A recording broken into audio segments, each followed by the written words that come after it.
Have you ever felt like you're living someone else's life? You know, like you're just an actor following a script you never even read, but somehow you know all the lines by heart? That was my life. A life filled with this constant, low-grade hum of anxiety, this feeling of never, ever being good enough, of always watching the world through a thick pane of glass. And then, one day, on a completely ordinary walk in the park, everything changed. This thought, it just landed in my mind. It was so quiet, so clear, and it just cut through all the noise. Not, I'll be okay when I finish this project, or I was okay before that happened, just, I'm okay, right now. But how in the world did I get to that point? Trust me, it was not always like this. To understand this one moment of peace, you have to understand the invisible prison I was living in before. So let's rewind. For most of my life, I was basically on autopilot.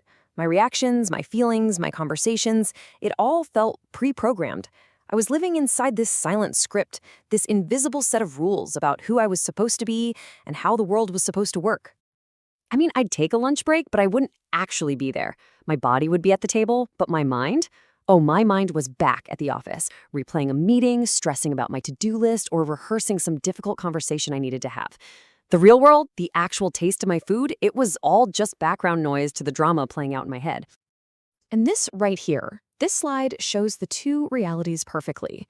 On the left, that's life inside the script, just a constant, nonstop stream of mental chatter. The present moment, it just blows right by, totally unnoticed. But on the right, well, that's what was actually happening.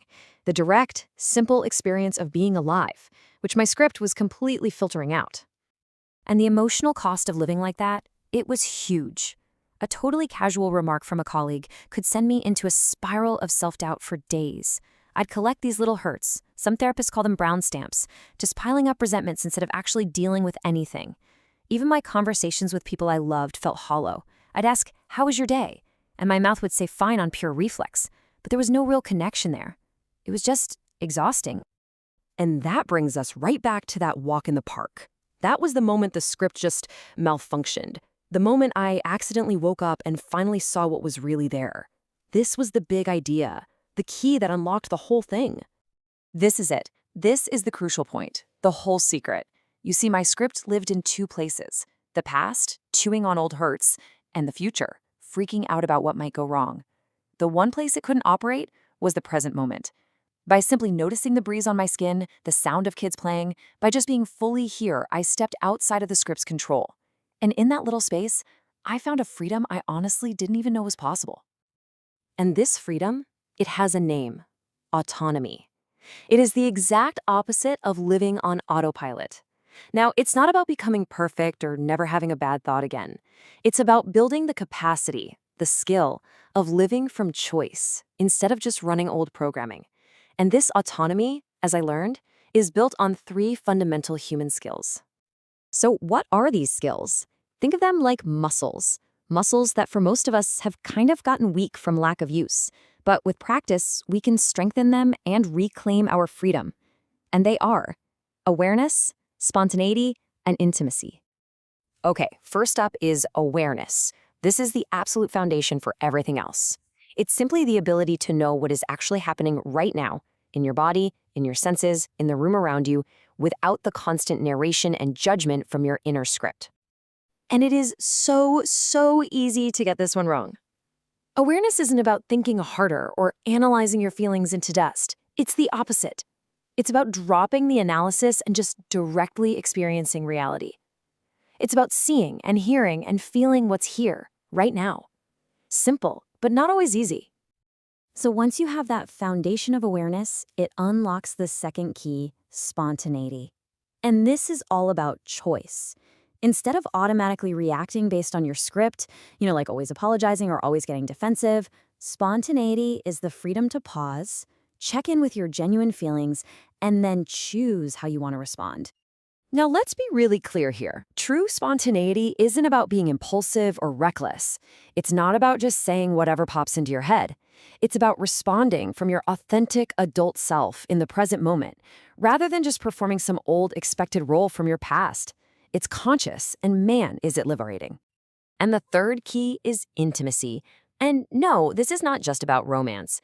It's about real, game-free connection with anyone, It's the ability to let your guard down, to be seen for who you really are, and to see another person authentically without all the masks and scripts we usually hide behind.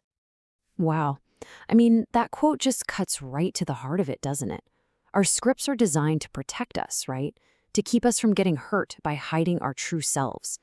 But in doing that, they also prevent us from ever experiencing true connection, from being loved for who we actually are.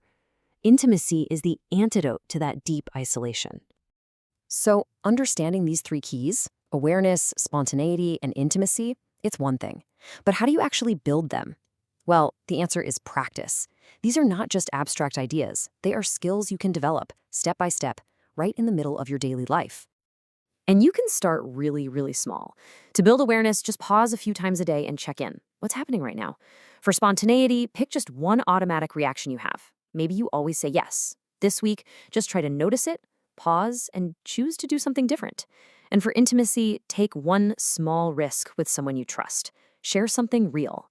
These tiny acts, that's how you begin to rewrite the code. So what happens when you start doing this? Life doesn't magically become perfect, but it does become more real. The moments of presence and choice, they start to outnumber the moments of being lost in the script. This chart shows the goal perfectly. It's not about trying to completely eliminate your script. That's part of our human software. The goal is to shift the balance. With practice, the time you spend on autopilot goes down, and the time you spend living with awareness and choice and real connection, that goes up. That's the work. And this right here, this is the payoff.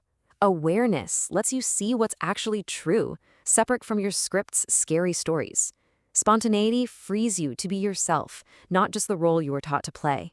And intimacy, it lets you build the deep, genuine connections that, let's be honest, we all crave. It's the difference between playing a part and truly living your life. So I'll leave you with this question. We all have them, scripts that run our lives, that tell us who we are and what's possible. They keep us safe, sure, but they also keep us small. The very first step to freedom is just noticing that the script is there. So what story have you been living? And what script are you ready to rewrite?